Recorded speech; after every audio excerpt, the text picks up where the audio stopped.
Selamat pagi, selamat siang, selamat sore. Assalamualaikum warahmatullahi wabarakatuh.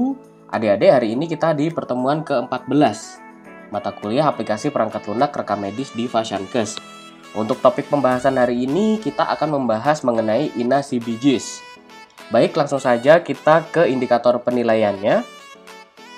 Yang pertama, mahasiswa mampu menjelaskan kembali macam-macam tampilan yang digunakan pada aplikasi INA CBGs.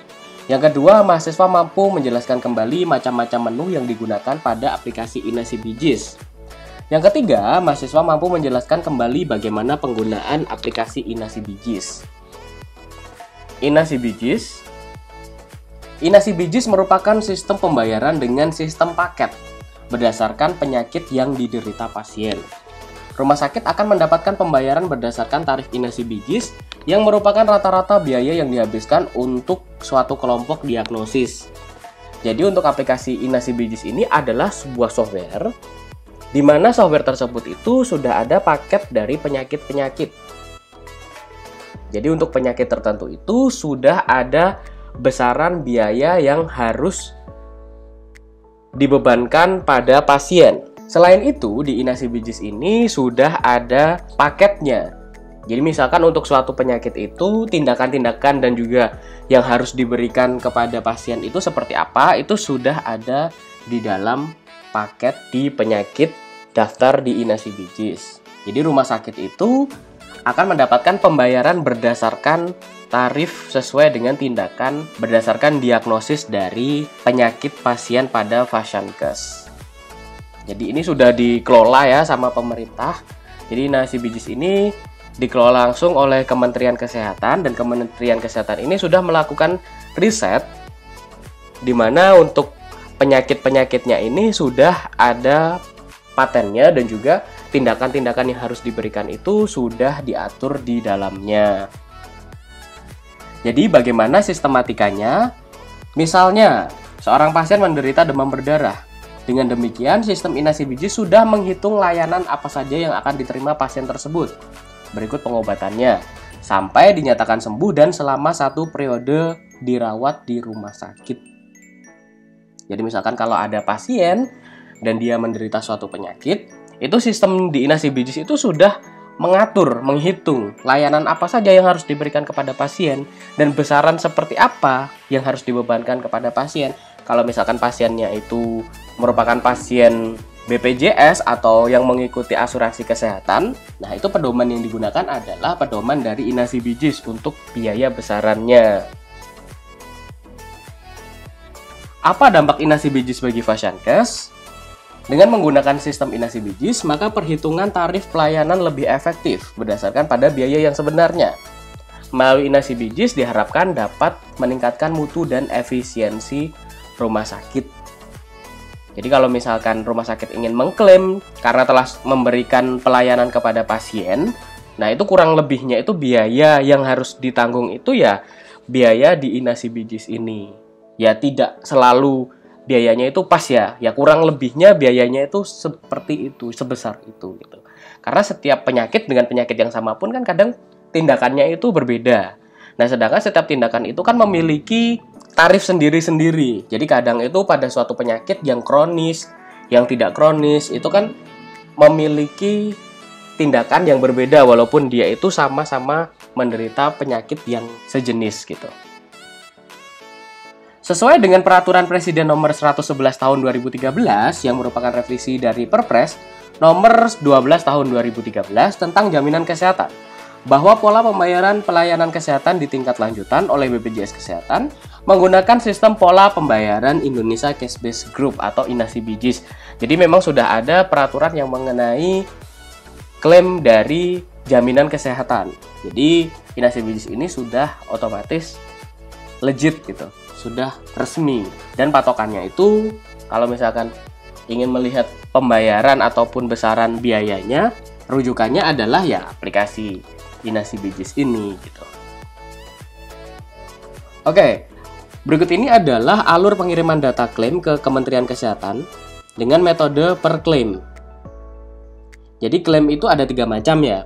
Yang pertama adalah per klaim. Jadi setiap selesai proses final. Jadi ini persatuan klaimnya. Yang kedua per tanggal grouping.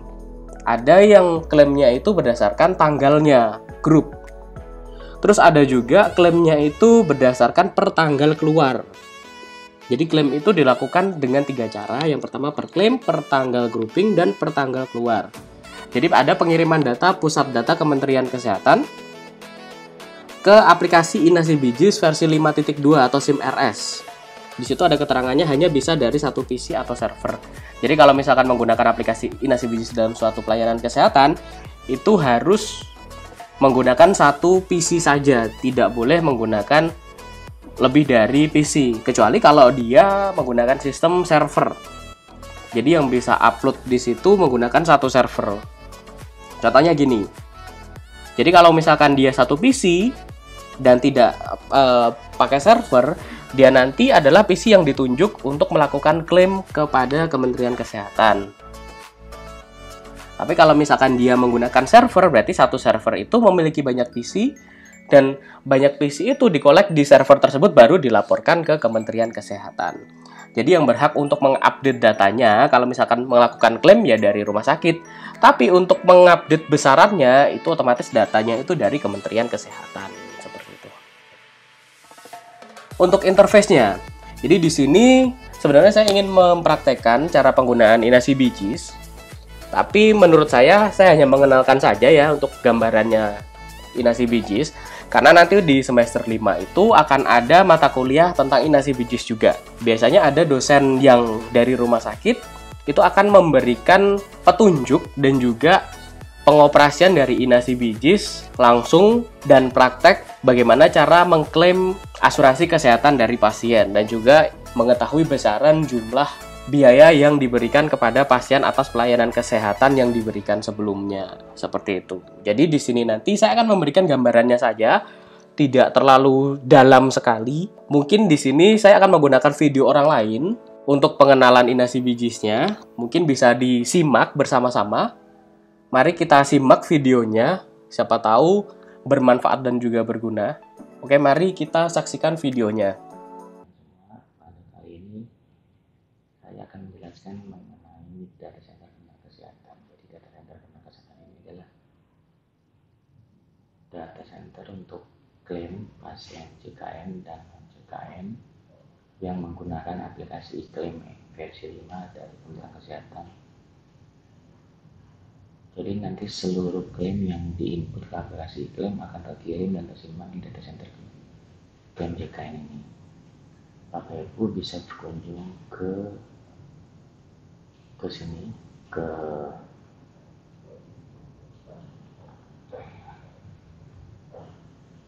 nasibijis.go.id /dc/.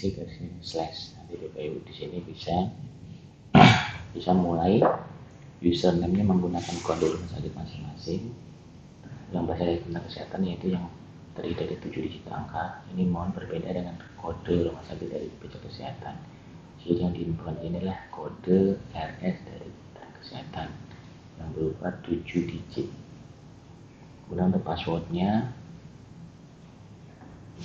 itu kode password awal ya sama dengan kode rumah sakit. Tapi apabila salah, berarti sudah pernah diganti, sehingga Bapak Ibu harus mereset passwordnya. Bagaimana caranya?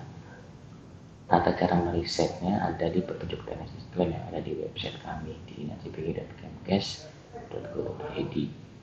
Nah, ini kami mengharuskan rumah sakit untuk bersurat, dan surat itu nanti dikirim by email, dan nanti reset passwordnya juga akan kami jawab melalui email. Nah, kita coba masuk dulu.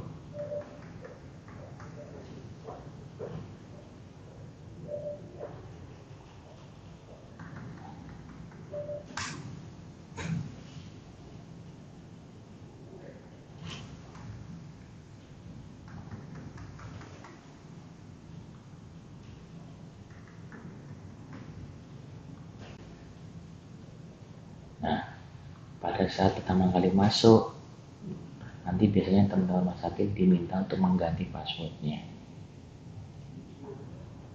Nah, apabila nanti sudah pertama kali mengganti password, untuk login selanjutnya akan langsung tampil seperti menu berikut ini. Nanti di sini ada menu klaim.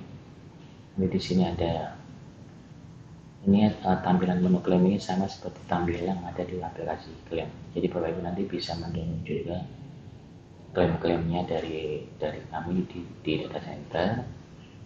Nanti di sini ada fiturnya sama semua. Nanti kita coba ya. Kita ambil datanya, kita tampilkan. Di sini contohnya ada 39 klaim dengan periode yang sudah kami tentukan. Di sini ada beberapa file. Ini ada teks unencrypted. Jadi data yang itu adalah teks yang bisa dibuka dengan aplikasi Excel. Ini juga bedanya adalah kalau yang plus di data tarif ini ada tambahan di data tarif yang sudah diinputkan. Teks unencrypted itu digunakan untuk rumah sakit untuk melakukan klaim ke BPJS Kesehatan. Sebenarnya ini juga bisa diambil dari aplikasi klaim lokal ada rumah sakit. Nah, teks restore data itu adalah teks yang digunakan rumah sakit untuk melakukan restore data apabila aplikasi klaimnya mengalami masalah dan harus melakukan instalasi ulang. Jadi mengambilnya harus dari data center Kementerian Kesehatan. Kemudian nanti apabila ada trouble instalasi klaim di rumah sakit, tinggal menginstal lagi aplikasi klaimnya, kemudian tinggal di restore teks yang sudah didownload tadi. Bagi ini juga informasi tambahan bagi rumah sakit yang menginstal ulang aplikasi klaim, kami wajibkan untuk bersurat juga untuk melakukan reset akses ke data center. Karena kalau nanti tidak melakukan hal tersebut, maka untuk pengiriman online dengan instalasi baru akan ada keterangan key mismatch. Jadi itu harus kami reset, dan kami untuk melihat tersebut kami memerlukan surat resmi dari rumah sakit yang harus di-email ke kami. Semua penjelasannya ada di petunjuk teks klaim di website kami. Mohon dibaca semua. Itu adalah untuk klaim. Kemudian kita masuk ke menu informasi rumah sakit. Di sini adalah informasi-informasi yang kami butuhkan untuk melengkapi dashboard kami, dan juga nanti dashboard tersebut akan bisa dinikmati oleh rumah sakit masing-masing bagaimana kondisi klaimnya di setiap rumah sakit. Di sini ada yang bisa diedit adalah nama rumah sakit, kemudian alamat. Apabila nanti ada perubahan kelas, nanti bisa dikirimkan email ke kami untuk kami update. Semua penjelasan mengenai updating data ada di judis iklan di website kami. Kemudian untuk tanggal mulai sama juga nanti tolong ini saat pertama kali ya, jadi bukan setiap tahun, jadi saat pertama kali layani itu ada apakah dari awal JKN atau dari pertengahan sebagainya. Kemudian untuk jumlah bed mohon ini diisi sesuai dengan SK direktur. Biasanya kalau rumah sakit punya SK bed biasanya. Kemudian foto rumah sakit mohon di-uploadkan foto rumah sakitnya, karena nanti akan kami buatkan dashboard per level rumah sakit. Kedepannya mungkin mulai bulan-bulan ke depan, apabila nanti data-data ini tidak dilengkapi, maka nanti rumah sakit tidak akan bisa melakukan pengiriman online ke Kementerian Kesehatan. Jadi mohon sebelum terjadi pemblokiran akses untuk pengiriman online, mohon data-data ini dilengkapi. Untuk kontak person di sini mohon untuk dapat diisi boleh 1 orang, 2 orang, 3 orang. Yang sebaiknya adalah orang-orang yang berhubungan dengan klaim JKN atau mungkin seperti PIC Kesmiknya, atau mungkin ketua Kesmik, atau mungkin PIC pengajuan klaim, atau siapa saja yang punya hubungan dengan petugas klaim. Karena nanti kalau kami ada kendala sesuatu atau kami ada keperluan, kami bisa menghubungi kontak-kontak person yang ada di sini. Sebaiknya menggunakan nomor handphone. Mohon kerjasamanya. Apabila bulan depan ini mungkin ada rumah sakit yang belum melakukan update data, mungkin akan terjadi kendala pada tidak bisa melakukan pengiriman online. Demikian yang dapat saya sampaikan. Terima kasih. Assalamualaikum warahmatullahi wabarakatuh. Baik, itu tadi videonya.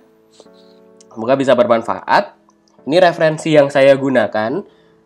Nah, sebelum ini saya akan menunjukkan ada PDF yang dari kementerian yang bisa dijadikan sebagai patokan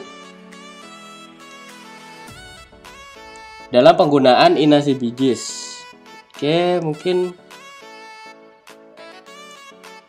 Oke, ini adalah PDF-nya.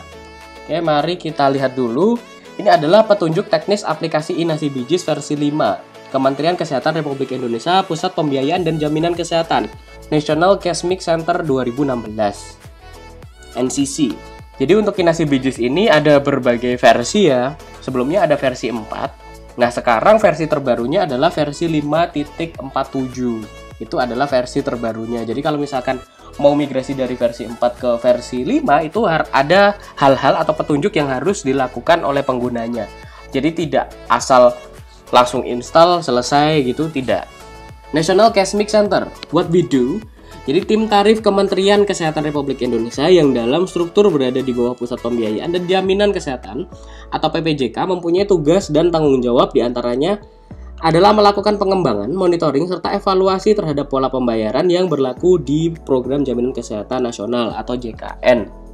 Jadi memang sudah ada komite atau tim khusus dari Kementerian Kesehatan yang mengatur mengenai pembiayaan dan juga sekaligus sebagai monitor dari pembiayaan kesehatan yang ada di pelayanan kesehatan. Tim tarif Kementerian Kesehatan memiliki 2 subtim, yaitu tim tarif kapitasi dan subtim teknis inasi bijis atau yang biasa disebut sebagai National Center atau NCC. NCC memiliki tugas diantaranya melakukan pengembangan dan evaluasi pola pembayaran prospektif di rumah sakit dengan menggunakan DRG. Untuk ruang lingkupnya, yang pertama pembangunan inasi bijis grouper, yang kedua pengembangan sistem informasi dalam menunjang implementasi DRG, yang ketiga adalah pembaruan coding secara rutin dalam rangka penyempurnaan inasi bijis. Baik, jadi perlu diketahui bahwa inasi bijis ini adalah pengembangan dari INA-DRG atau biasa disebut sebagai Diagnosis Related Groups. Jadi sebelumnya itu ada INA-DRG, terus kemudian berevolusi menjadi inasi bijis. Jadi perlu diketahui bahwa sistem Case-Mix pertama kali dikembangkan di Indonesia pada tahun 2006 dengan nama INA-DRG atau Indonesia Diagnosis Related Group. Itu implementasi pembiayaan dengan INA-DRG mulai tanggal 1 September 2008 pada 15 rumah sakit vertikal dan pada 1 Januari 2009 diperluas pada seluruh rumah sakit yang bekerja sama untuk program Jamkesmas. Jadi awalnya dulu itu berasal dari INA-DRG, itu hanya ada 15 rumah sakit vertikal saja.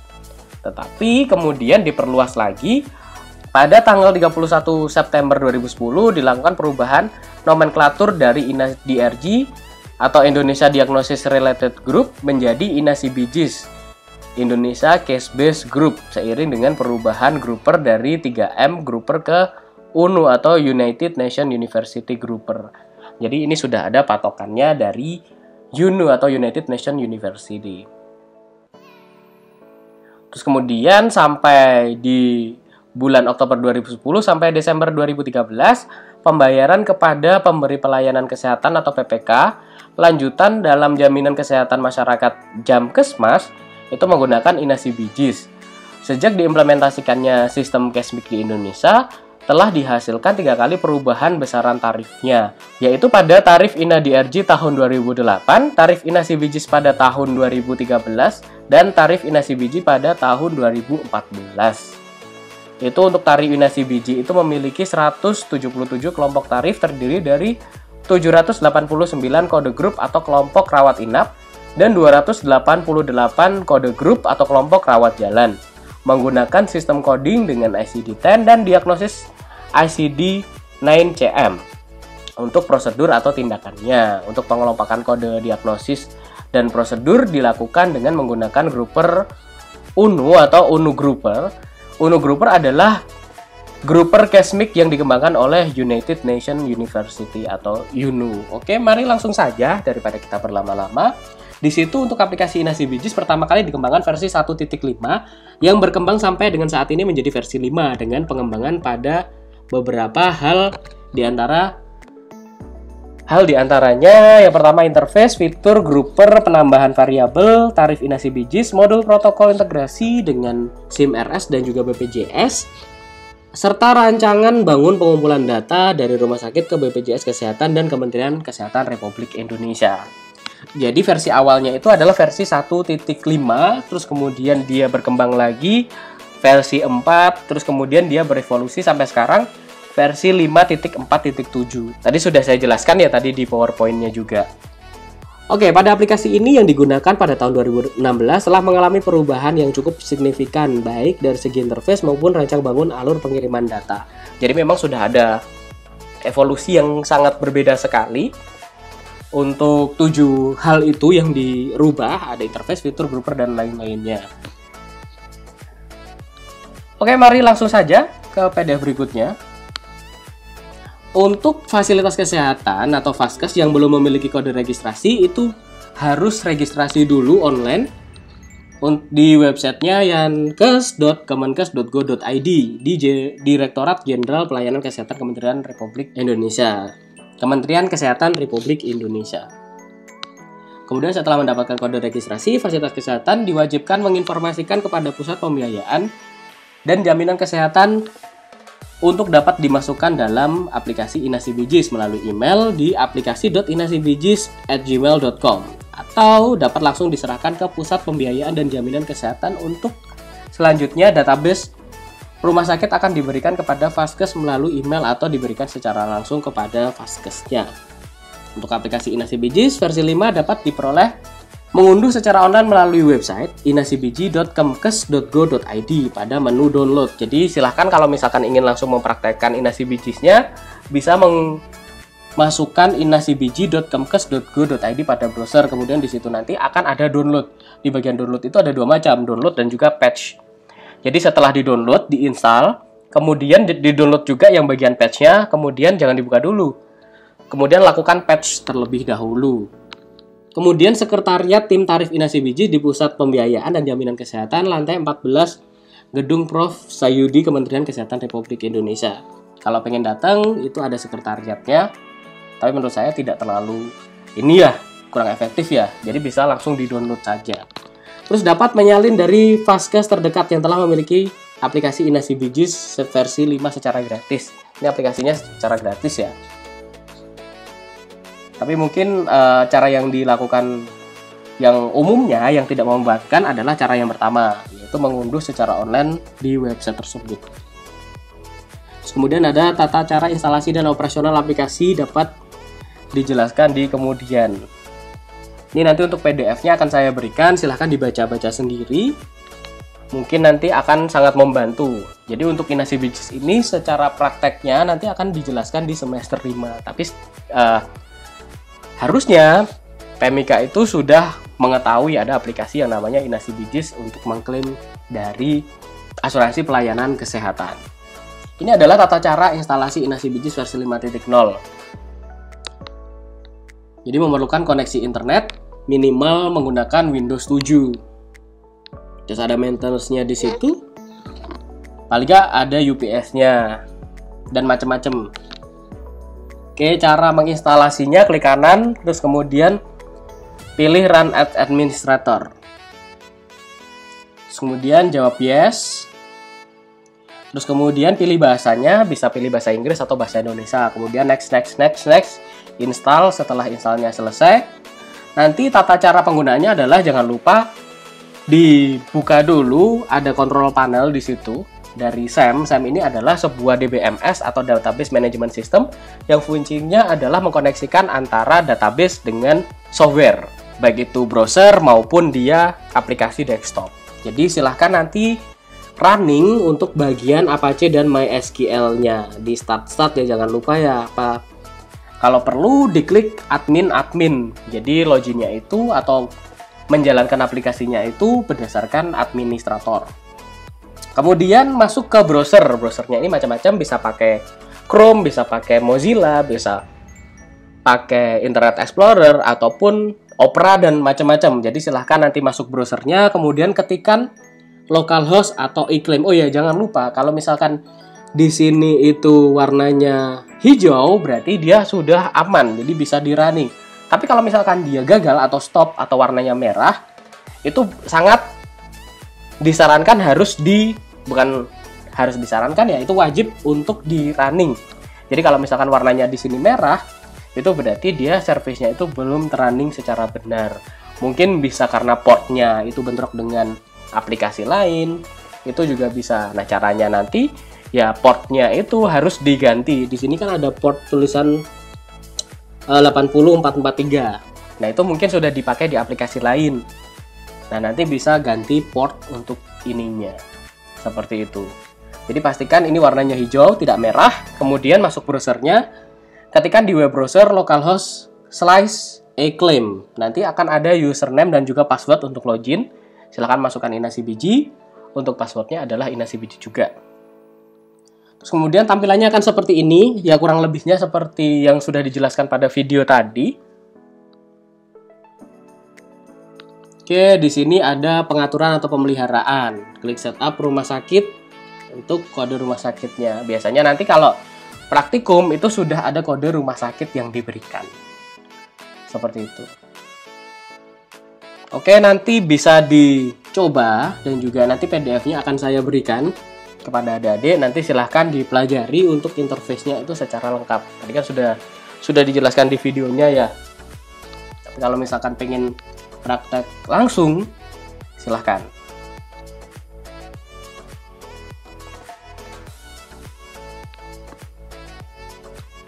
Oke, ini akan saya berikan sekilas-sekilas saja ya. Di sini juga ada menu backup-nya. Jadi backup ini adalah untuk meng-backup data yang ada di InaCBGs-nya. Kalau misalkan pengen restore ya tinggal di restore saja berdasarkan database yang sudah disimpan tadi. Filenya adalah SQL. Ini adalah file untuk database. Oke. Terus kemudian di sini ada catatannya. Apabila file backup berasal dari aplikasi 5.0, maka saat melakukan proses restore ke aplikasi 5.1, data yang 4.1 akan diganti semua dengan kondisi saat aplikasi 5.0, sehingga harus melakukan proses batch grouper. Jadi ini misalkan datanya itu migrasi ya, atau datanya itu berubah versi, itu harus ada proses batch groupernya. Terus backup tidak bisa dilakukan dengan menggunakan data backup dari 4.1 langsung ke 5.1 karena mempunyai variabel yang berbeda. Jadi banyak sekali hal-hal yang diupdate dari versi 4.1 ke 5.1 itu banyak sekali, ada yang dihilangkan juga bahkan. Jadi kalau bisa misalkan ekspor ataupun import data itu harus menggunakan versi yang sama, usahakan dengan menggunakan versi yang sama.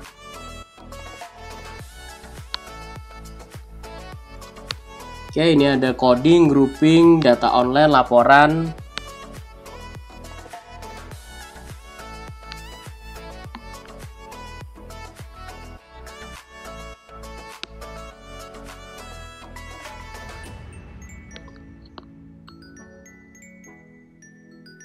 Oke, akan saya perlambat, nanti silahkan di pause videonya.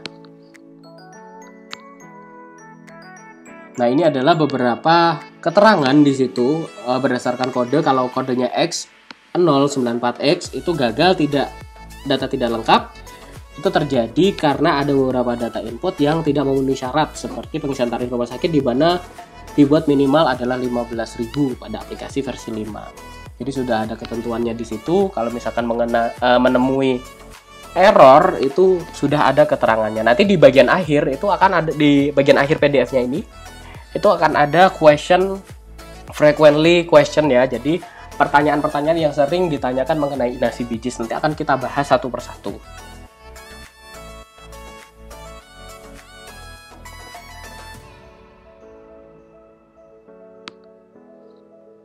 Ini untuk upload. Nah, ini adalah migrasi dan batch grouping yang tadi sudah dibahas di depan. Ini adalah caranya dan hal-hal penting yang harus diperhatikan saat migrasi dan juga batch grouping. Oke, bisa dilihat di situ. Kalau misalkan ini nggak jelas, nanti akan saya berikan PDF-nya.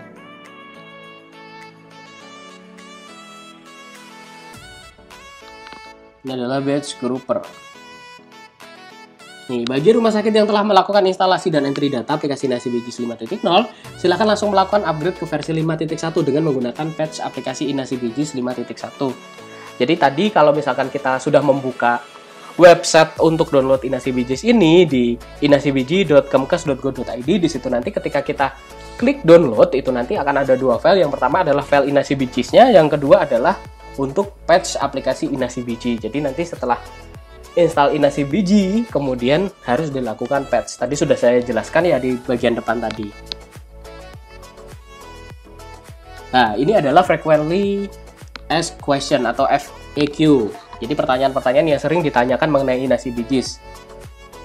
Sistem operasi yang bisa digunakan untuk aplikasi InasiBGIS versi 5 itu minimal Windows 7 dan diharapkan tidak install dalam satu komputer dengan aplikasi yang menggunakan database di mana menggunakan port yang sama dengan aplikasi InasiBGIS. Saat instalasi diwajibkan sebagai administrator dan setting regional dan date menjadi Indonesia. Dan ini wajib ya, misalkan kalau sudah install aplikasi InasiBGIS, pastikan di komputer kita itu untuk regionnya adalah Indonesia dan waktunya itu menggunakan waktu yang benar. Kalau bisa disinkronkan saja berdasarkan wilayah kita gitu. Karena kalau misalkan waktu dan juga regionnya itu salah, itu nanti aplikasinya akan error. Karena beberapa kakak tingkat itu mengalami hal tersebut saat mempraktekkan di InasiBGIS nanti. Bagaimana cara melakukan perubahan data setup rumah sakit, nama, kelas, alamat, regional, dan lain-lain? Silahkan mengirimkan email. Kalau misalkan ingin tanya lebih lanjut, bisa ke email aplikasi.inasibg@gmail.com. Atau untuk menampilkan informasi itu minimal pada halaman 3 dan 4 tadi di depan. Terus ini ada lagi, Apache dan MySQL tidak mau running. Kalau misalkan Apache dan MySQL tidak mau running, itu terjadi karena portnya itu mungkin dipakai di aplikasi lain. Tadi sudah saya jelaskan juga di bagian depan. Itu sering terjadi seperti itu. Dan juga ini harus diingat-ingat bahwa di InasiBGIS ini ketika kita install Apache, itu dia sudah include di dalamnya. Jadi sebelumnya kalau misalkan nanti ada mata kuliah tertentu dan harus install Apache, jangan lupa untuk Apache yang awal itu di-uninstall dulu gitu. Apakah bisa melakukan migrasi dua macam database pelayanan umum dan khusus ke versi 5? Aplikasi versi 5 tidak didesain untuk menerima migrasi dua macam database, sehingga rumah sakit dapat memilih satu database yang dijadikan database awal dalam proses migrasi ke versi 5. Jadi database-nya hanya pilih satu saja. Terus kemudian di situ juga ada keterangan-keterangan error. Ada failed atau empty result, itu terjadi karena instalasi komputer tidak dilakukan setting dan regional dan date Indonesia. Silahkan dilakukan setting dulu. Terus ada lisensi expired. Nah, di situ juga ada itu cara-caranya dan juga keterangannya itu akan dijelaskan di situ. Oke, ini adalah lampiran InasiBGIS aplikasi Acclaim versi 5 untuk web service-nya. Oh ya, jadi untuk InasiBGIS ini kalau misalkan pengen diintegrasikan pada SIM RS yang kita buat, itu di sini itu sudah disediakan codingnya. Jadi kita itu bisa memasukkan atau mengintegrasikan InasiBGIS yang ada di Kementerian Kesehatan ini ke dalam aplikasi web kita. Jadi terkoneksi gitu. Jadi kita cuman menggunakan SIM RS, kemudian diintegrasikan. Di sini sudah ada coding-coding yang diberikan di sini. Jadi ada SIM RS dan Acclaim, bagaimana mereka itu bisa berkomunikasi di sini. Jadi cukup menggunakan SIM RS saja dan dikoneksikan menggunakan Acclaim, itu mereka bisa berkomunikasi data. Dan datanya itu bisa jadi satu. Di sini sudah ada coding-codingnya. Ini nanti akan membantu para programmer dalam mengcoding dari SIM RS-nya untuk klaim asuransi. Oke. Ini ada flowchart-nya juga, start, now, new claim, pasien baru. Nah, itu sudah ada petunjuk-petunjuknya untuk programmer agar memudahkan dalam klaim dan juga integrasi database-nya. Oke, mungkin dari saya cukup sekian. Terima kasih atas perhatiannya. Kita langsung ke diskusi di kelas. Oke, terima kasih. Saya akhiri. Wassalamualaikum warahmatullahi wabarakatuh. Kita ke bagian diskusi kelas. Terima kasih.